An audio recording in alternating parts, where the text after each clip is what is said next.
Very, very pleased to have a very special guest here today who's going to help us find our courage to face the second act of our lives, with renewed passion and purpose. And I'm pleased to welcome Sheree Clark today. Sheree is a midlife courage coach. She is a TV show host, a very inspiring speaker, and an accomplished author. Sheree has written and presented on topics ranging from finding your passion to overcoming career burnout. And her Fork in the Road coaching practice, which I love the name, by the way, keeps her busy with clients one-on-one and in groups on creating authentically fulfilling lives. So pleased to have you here. Welcome to our podcast, Sheree. Hope you're doing well.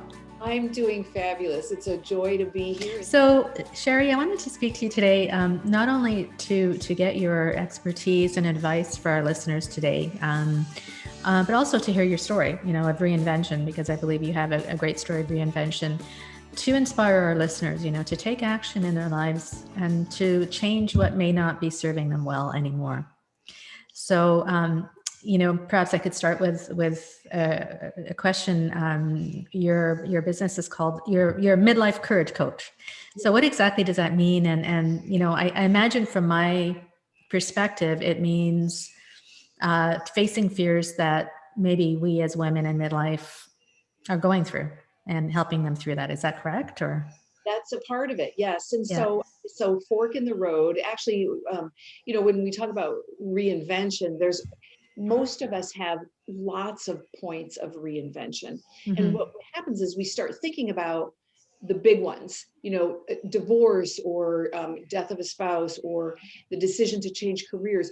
But, I call my practice Fork in the Road because at any given point, we're all at a fork in the road. And they're little forks. They're little decisions that actually add up and accumulate to become those big decisions in our lives. And so if you think about it from a health and well-being standpoint, which is actually where I started, I called my practice Fork in the Road because I was a health coach, nutrition. I dealt with food. And so the fork was all about food and decisions. Well, when I evolved to become a life coach, the name stayed because it still fits. Mm-hmm. So if you think from a health and wellness perspective about what could a fork in the road be? It could be little decisions like, if I have one glass of wine, I can sleep pretty well and it's nice and I relax. If I have two, my sleep is disrupted. If I have three, I'm not going to go to the gym. Mm-hmm. Now, that's not a life-changing decision, but it can be. If I make the decision to have 3 glasses of wine day after day after day, yeah, I have made some bigger decisions than whether or not I'm going to drink. Mm-hmm. And so back to your question about Midlife Courage Coach, I have a thing that I like to say that I think is really kind of sums it up. And that is this: I believe it takes guts to live the second half of your life for you when you've lived the first half for everybody else. Mm-hmm. That's exactly right. And you hit it on the nail, because that's exactly what "it's my time now" means. Because really, as women, especially, we've always looked after other people, whether it's our parents or kids or, spouse or anybody else, our employer. And it's really our time now to take that time to listen to ourselves. And that's such a great advice about the little decisions, because yes, it's daunting often to think about, these huge decisions that we have to make. But if you take little decisions one by one, then that really, I think, helps in terms of building your courage, I would say, right? Yes. Yeah. Oh, absolutely. Because mm-hmm. what happens is that women who are facing a decision point, let's say it is for a big one, again, mm-hmm. relationships, do I stay, do I go, do I change my career? It's what happens is we start thinking about that. Oh, I really know I need to change. And then paralysis. Mm-hmm. To think about that is just, it's daunting. So we push it away. Yes. And we don't deal with it and confront it. Where if you broke it down into small pieces, like, I don't have to decide today, but what I might do is look at my resume and see if I could update it. Mm-hmm. Maybe I'll have lunch with a friend who's doing what I think I might like to do in my career next, and ask her what that's like. What are the barriers to entry? What training do I need? Break it down into little pieces. Don't be daunted by the big decisions, the big hairy things that sound so monumental. Right, right. And that's amazing. I mean, that I try to do that every day, but it's hard. Sometimes, you're always got these things in your mind, and it's like, oh, I have to do this. But taking baby steps, I think, is so important. And I guess, prior to being a midlife courage coach, you had several career changes yourself, I believe, and you must have gone through these fears as well. But can you tell us a little bit about how you came to do what you're doing, and what motivated you to make some of these changes? Yeah, so that's one of those, a living example of what we're talking about. So I owned an advertising agency for 25 years before I'm doing what I'm doing now. And for those of you who might be trying to figure it out, I'm in my 6th decade of life, and so have been around the sun a few times. And so in that period of time, in the 25 years that I owned an advertising agency, it was very successful.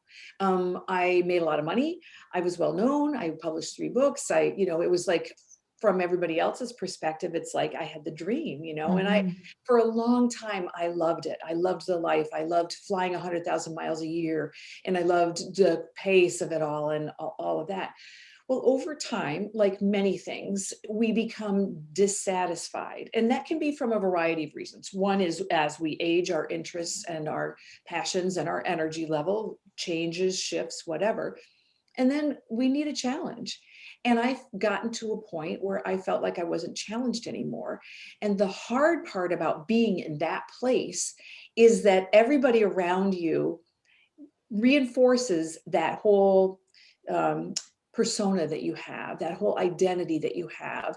People viewed me as, this is my friend Sheree, she owns this well-known agency.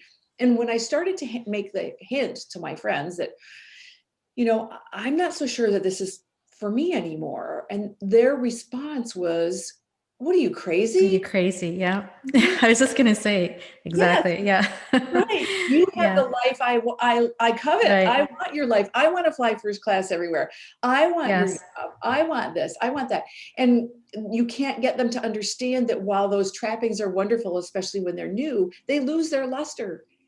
And it's a very lonely road, or it can be. And that's why I think when we talk about courage, it took courage for me to be able to stand up in at least part of it without support from where you'd expect it to be.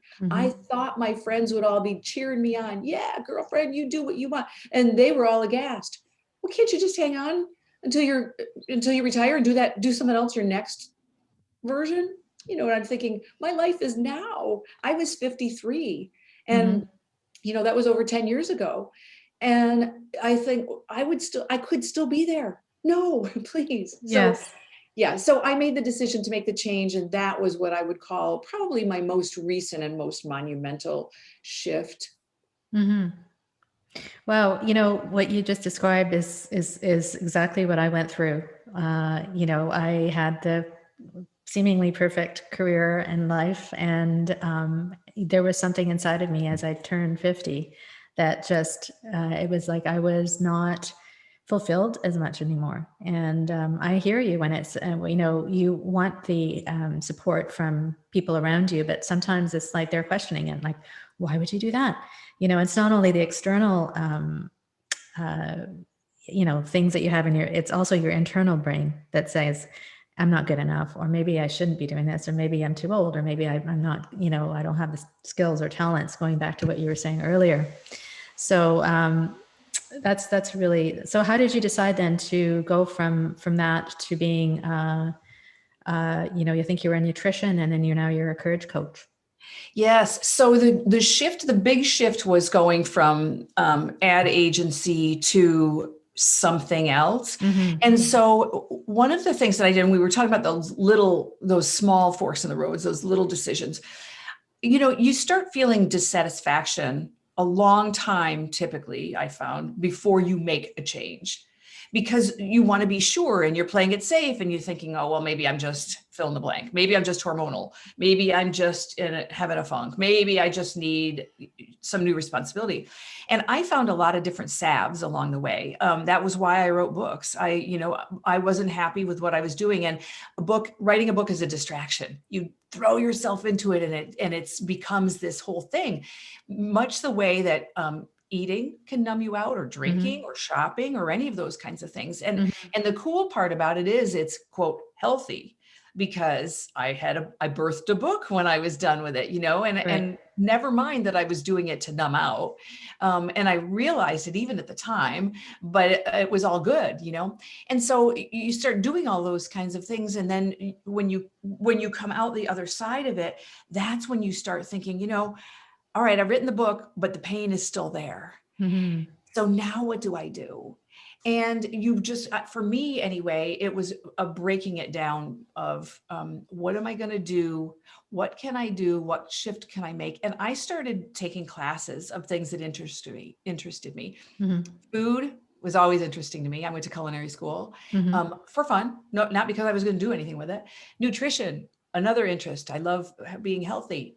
So what happened is I started accumulating these experiences and realizing they were the joy in my life. That was why I wanted to get up early in the morning. It wasn't because I wanted to go work in an advertising agency that I had owned for 25 years. It was the other things. And that became the clue to what it was I should be doing next. So it's a matter, I think, of listening and of looking at the breadcrumbs that you're leaving along your own trail. That's such great advice. And I think for our listeners, it's really practical. And what I would ask is, how would somebody know, like, for example, people who are listening right now, how would they know when they're not really living up to their own potential or living their purpose? Because, you can have that twinge, but how do you know that this isn't the right, you're not living up to your real purpose? Well, I'll give you two. One's a little bit less deep than the other, and so we'll start with the less deep one. Okay. and it's practical, and it's something that listeners could do right now while they're tuned into us, and that is open up your calendar, your schedule, your day, your diary, whatever it is you call it, and take a look at your week. And take a look at your commitments. What am I obligated to? What did I say I was going to do? What meetings do I have? What have I got planned? And look at each one of those obligations one by one and feel in your body what your reaction is. And if you feel like, I look at my schedule and I saw that we had this appointment and I was like, oh, good. This is good. I love, I could do this all day. This is a good thing. Me too. Yeah. Yes. And it's joy producing, and you know that. Yeah. And then you look for the rest of your schedule. And if there are things there, now clearly, if you've got your annual exam scheduled, nobody's looking forward to that. That's a necessary thing. But I have looked before in different parts of my life and seen a committee meeting. And let's say I'm the chair of the committee or a member, it doesn't matter. And I feel dread. I wish for a sudden snowstorm so that it would get canceled. I hope that something happens and I can avoid this. That's a clue. So that's one place. That's one practical place to start, realizing that there are some things we can't do anything about. But those things that if you've got staff meetings, maybe you shouldn't be supervising a staff anymore and you should look at having your duties reassigned. Maybe it's a committee, maybe it's a church obligation, whatever it is, be willing to entertain the idea of a shift. The second is a little bit more deep and a little bit more profound, and that is to sit in stillness and in quiet without music, without distraction, without checking your emails, preferably maybe in nature, and to ask yourself how you're doing. How are you doing? The way that you would ask a friend when you see that the friend has suddenly lost weight, and not necessarily in a good way, or you see the friend looking harried, or someone, a child, a spouse, someone that you love, and you just know.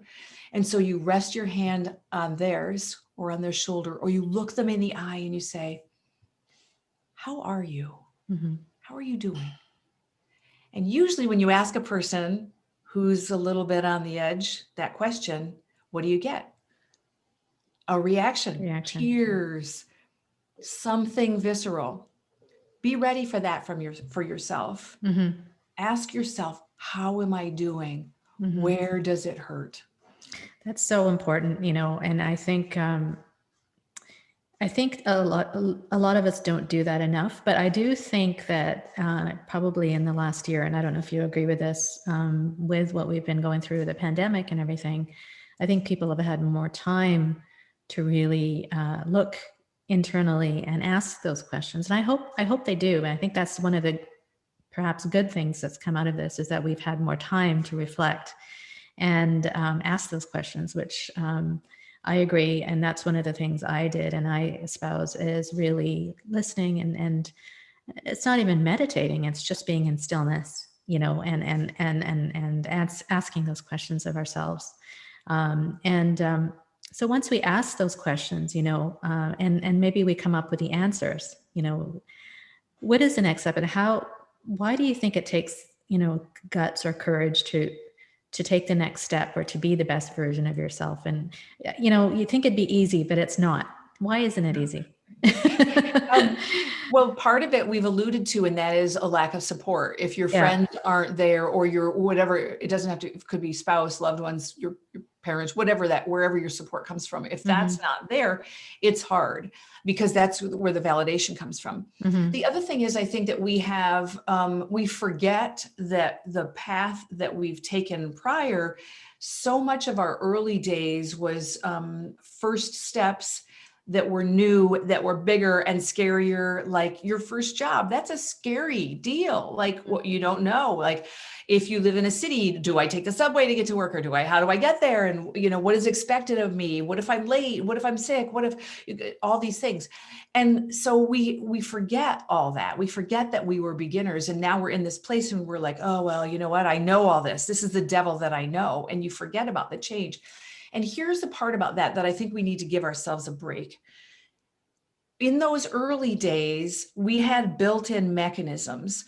I went to college. There was a class about how to get a job. There was a counselor that showed me how to put together my resume. There were things all along the way. I belonged to clubs and organizations. When you first start out, your boss takes you under their wing and they introduce you. You do the networking thing. You got all this.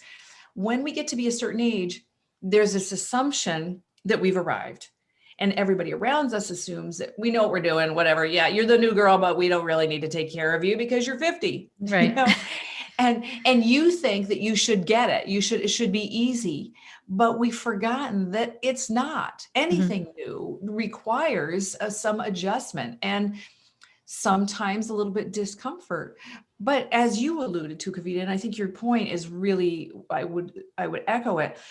This period of time that we're in, we're still in a pandemic as we're recording this, has been a monumental time for people if they choose to take the opportunity to really go deep and to reflect and to have some changes. And my hope is that we continue that. My hope is that we don't go back to the old normal and the old way. And that's the challenge. I agree. And you said something about starting something new, but there's another aspect to it, which I wanted to get your opinion on, is as women in midlife, we have so many experiences. We have so much knowledge. We have so much to offer the world. And oftentimes we don't realize that, or we don't actually give ourselves the credit that, oh my God, I've done all this. I've actually done this. And so I am capable of doing the next thing that I want to do. So I think that, do you find that in your clients? Do you find that often that they don't realize like the amazing shit they've done in their life? Oh, hell yes. Yes. Okay. I was talking to a friend of mine yesterday and I had to remind her and point it out to her. Like, she's raising a daughter right now and the daughter's having some issues, and we were chatting about it and what to do. And she said, I'm beside myself. I don't know what to do. I've never faced anything like this before. And she's also an entrepreneur. And I said, yes, Really? you have. Yeah. And I reminded her, she goes, oh, I forgot about that. She's had employee issues. She's had different, all of the things that we endure when you were entrepreneurs or just living. And she was like, yeah, I forgot about that. And one of the exercises, Kavita, that I have some of my clients do is to make a list of their successes, write down. It's a promotional product that I have. It's called Courage Journal. And the first exercise is to write down 100 successes. Well, it's really easy to write things down like, well, I graduated from college and then I got a graduate degree. And you write down those things. But what about surviving adolescence? What about, for me, one of the things that I wrote, I passed my driver's test. And the reason that that's on there is I failed it twice before I passed it. And so by the time I passed it, I was 17. And so that's a long time ago, but I can go back there and remember what it felt like after 2 failed attempts. It's like, woohoo, wow, I did it. And not only did I pass, I stuck with it. I didn't fold. I didn't fall apart. I didn't, so yeah, we don't give ourselves enough credit for sure. No. Yeah. No. So, maybe it's kind of changing it a little bit, but I was just thinking about why do people tend to settle? Even though they may not be content, like you and I, yourself and myself, we were discontent with our current circumstances, so we made a change, right? But why do some people still settle, and even if they're not happy with their current circumstances? I think sometimes it's that they have a polarity inside. They think, I'm not happy with what I have and where I am right now. And if I were here, whatever here is, point B, from A is unhappy, B is happy, but they see that there's barriers between A and B, for whatever those things might be.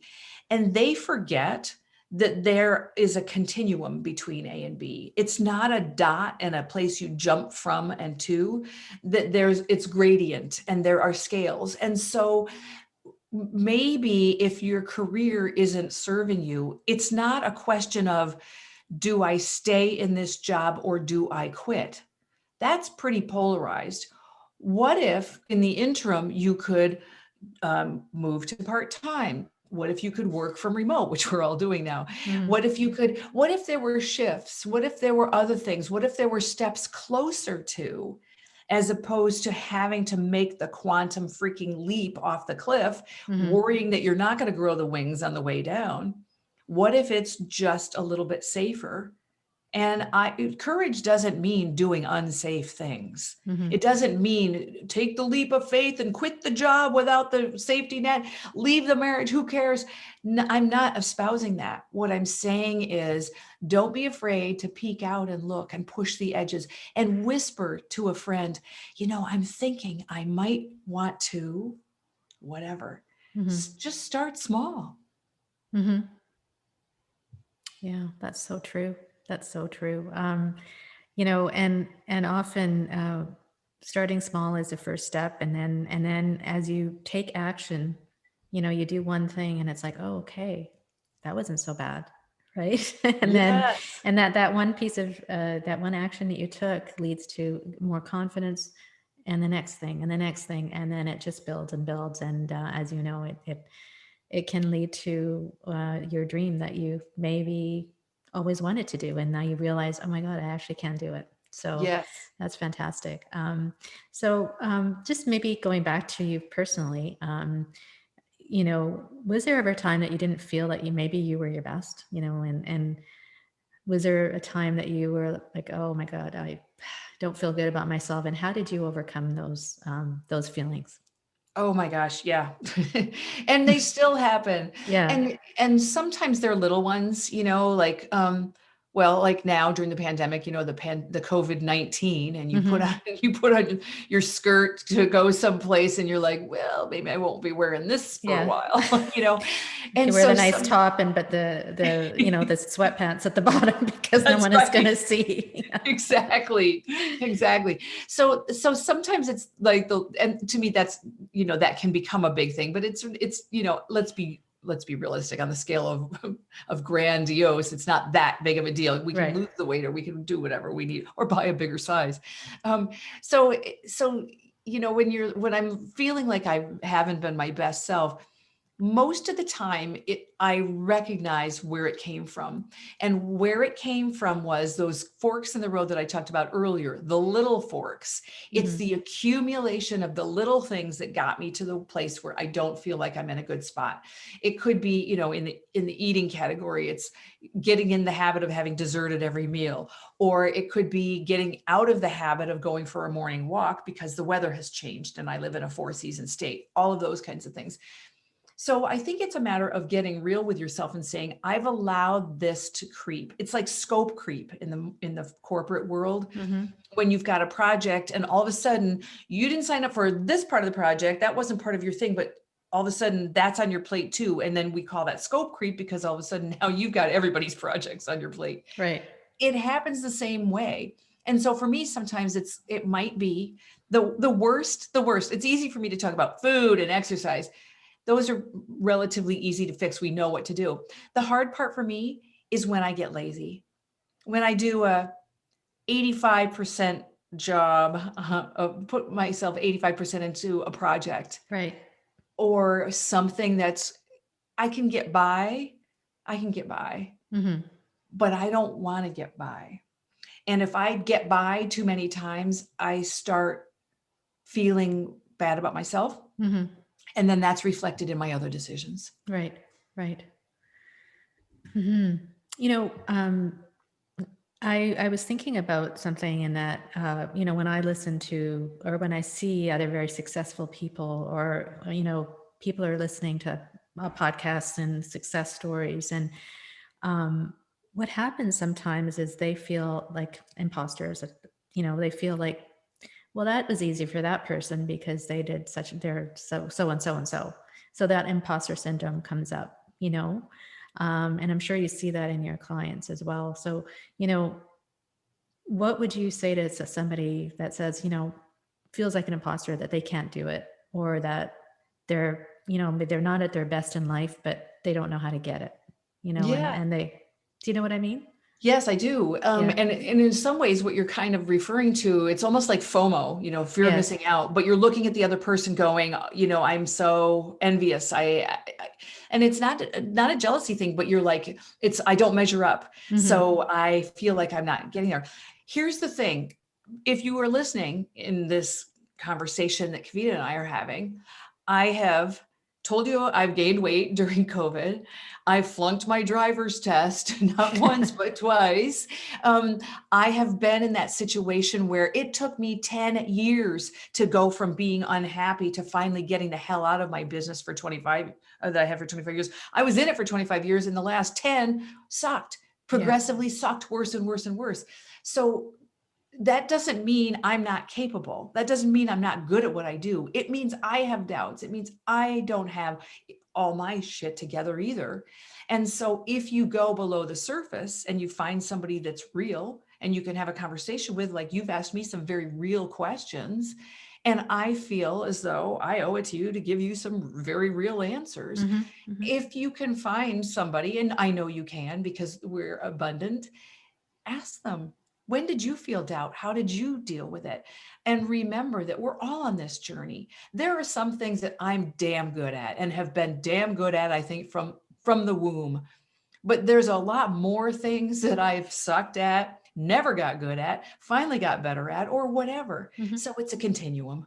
Absolutely. I mean, everyone has doubts, everyone has fears, and it's just a matter of how we approach them, how we deal with them. And maybe that would be a good question for you, is maybe if there's a baby step, you know, or a takeaway that after listening to us today, our listeners could implement today, you know, that to kind of help us to take the first step or the next step on this journey of reinvention.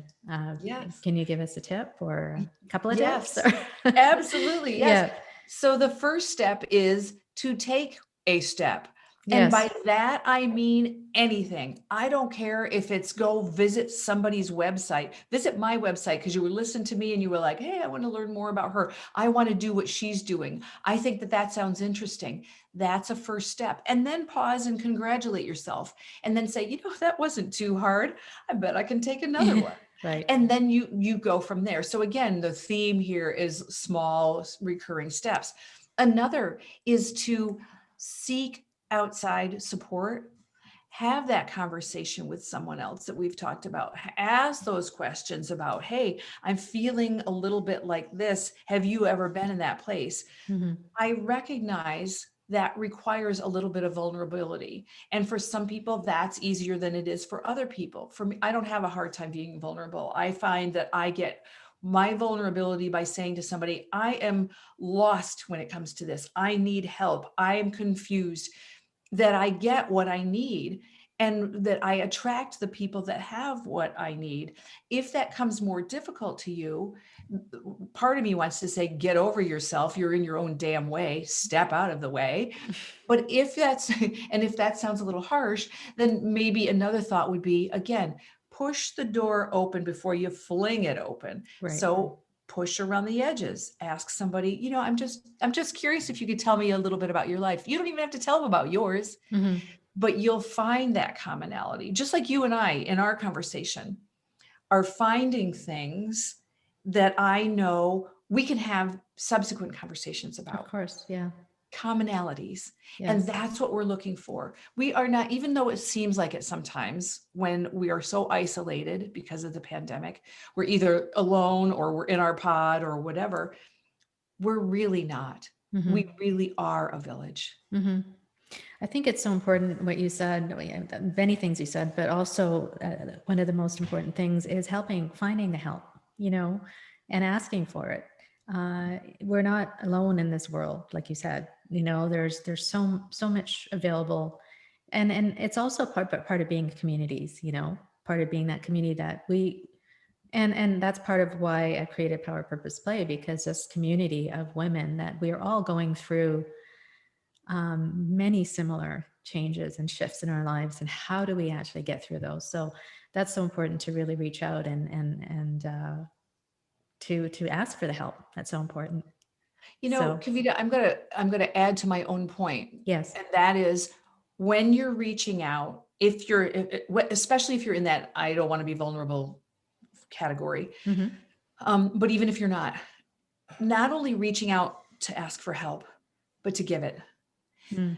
because when I have been in the deepest throes of feeling hopeless or my life sucks, if I can lend a hand to somebody else, it has an amazing way of making me feel elevated, Mm-hmm. which sounds terribly selfish. And all right, well, I'll own it.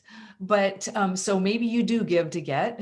And what I get out of giving or helping or being a support or an ear or a mentor or whatever it is that I'm good at and can offer, if my get is that I feel good and in the process I've made someone else more successful, more self-confident, whatever it is, Mm-hmm. then I'll take it. It's a win-win. Well, obviously you are doing that because you are from your, you know, your own life experience. The fact that you shifted careers a few times, and now you're giving back to tell people this is how I did it. This is learn from me, and these are some of the tips, and you're giving back, and it's very commendable. Thank You know, you. and so this might be a little bit of a strange question, but like I'm asking anyway. Do. If you had a do-over in your life or part of your life, would there be something that you would you wanted to do over? You know, that's a great question. I think everybody at some point has the little things, you know, I wouldn't have taken that class because it screwed up my GPA or whatever. Right.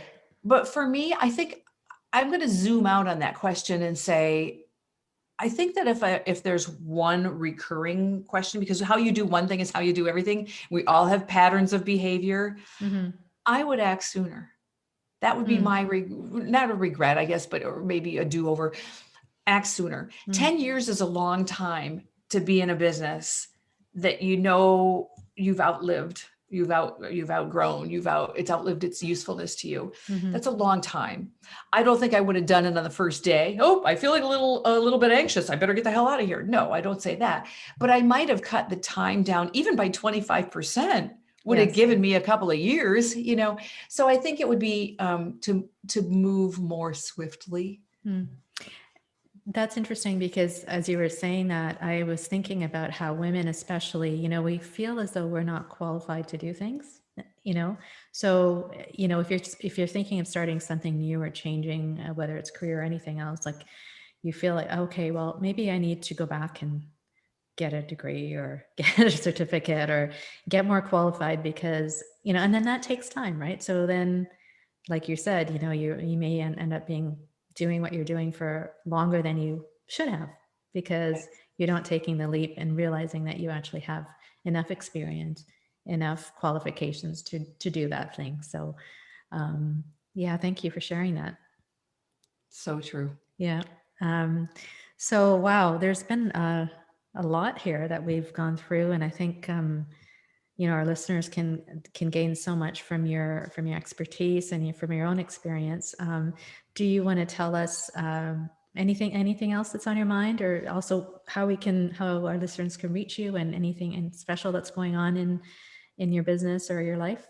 Yes, absolutely. So, a couple of things. Yeah. I don't know when people will be listening to this. I host an interview series. I've got one that's coming up really soon. In fact, it's tomorrow. It launches. It's called The Magnificent Midlife Woman. Mm-hmm. And you can access that at magnificentmidlifewoman.com. And even if you go and the interview series is over, you can still see what we've done and then be on the waiting list for the next one. But I'd love to give a gift to your listeners if that would be okay. Oh, that's really nice. Yeah, sure. Yeah. So we've talked about, like connecting with yourself and what it feels like to do that. Mm-hmm. Excuse me. And how important that is and what the steps are. And I put together a little video series. It's just 3 very short videos. They're under 3 minutes each. Okay. And you can find it at whattheforkareyouvaitingfor.com. I love it. Which I hope that tells you something about me. I've got a little bit of a sense of humor. So whattheforkareyouvaitingfor.com will give you access to those 3 videos. And I walk you through steps about making decisions, very much like what we've talked about today. Wow, that's fantastic. That's very generous. Thank you. So you said whatthefork.com. What the fork are you waiting for? Are you waiting for it.com? Okay. Yeah, so it's long. It's long, but okay. but see, that's because that's something your friends would say to you. Yes. They'd say, "What the are you waiting for?" Yeah. But exactly. So I say fork because that's fantastic. Well, we'll put that in the comments in the show notes so that people can access that. And in terms of your website, it's also my main website is just simply fork-road.com. Nice. Got a little simpler on that. Okay, great. But you can find me. Just Google Sheree Clark, Fork in the Road. I'll come up. I'm sure you have a lot of great programs coming up, and I encourage our listeners to reach out to Sheree if you have any questions and comments. We'd love to hear from you. And perhaps we can have a follow-up discussion if there's I would love it. And to hear about what you've learned from the interviewer that you're going to be interviewing coming up in your next series. And let's keep us posted on what you're up to, and appreciate so much the tips and the advice you've given, and also sharing your personal story. It's fascinating, and we can all learn from each other's journey, I believe. So that's the whole intent of this podcast, and is everybody has a story, and we can all learn from it, and we can only get better if we listen and learn from each other. So thank you so much for your time today. My pleasure. Take care.